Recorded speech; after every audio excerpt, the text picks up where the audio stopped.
Mga bro, isa na namang matinding usapan ang kailangan nating pagtuunan ng pansin.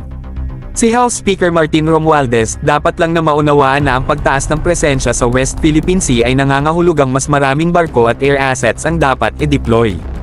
Pero paano nga naman yan magagawa kung kulang na kulang tayo sa mga barko at air assets dahil sa kakulangan ng pondo mula sa Kongreso, at pati na rin sa Senado, para sa AFP at PCG modernization programs. Dito na papasok ang panawagan natin sa buong pamahalaan ng Pilipinas.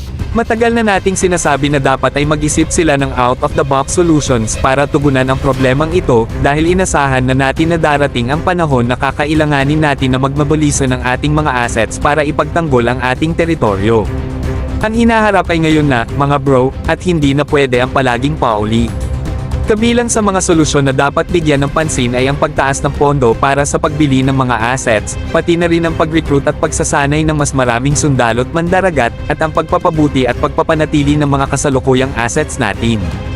Hindi pwedeng puro plano lang, kailangan ng aksyon at konkretong hakbang para maipagtanggol ang ating teritoryo. Isa pa, dapat din nating tingnan ang ibang mga pagpipilian tulad ng pagbili ng mga used warships, paggamit ng civilian ships, at pagpapalakas ng ating mga mangingisda bilang bahagi ng solusyon. Hindi lahat ng laban ay kailangang maging high-tech, minsan, ang simplicity at practicality ang susi para magtagumpay tayo sa ating misyon. Huwag natin kalimutan, mga bro, na ang pagiging creative at resourceful ay sandata rin sa anumang laban. Kung talagang seryoso tayo sa pagpapalakas ng ating depensa, kailangang magkaisa ang buong pamahalaan sa isang malinaw na direksyon.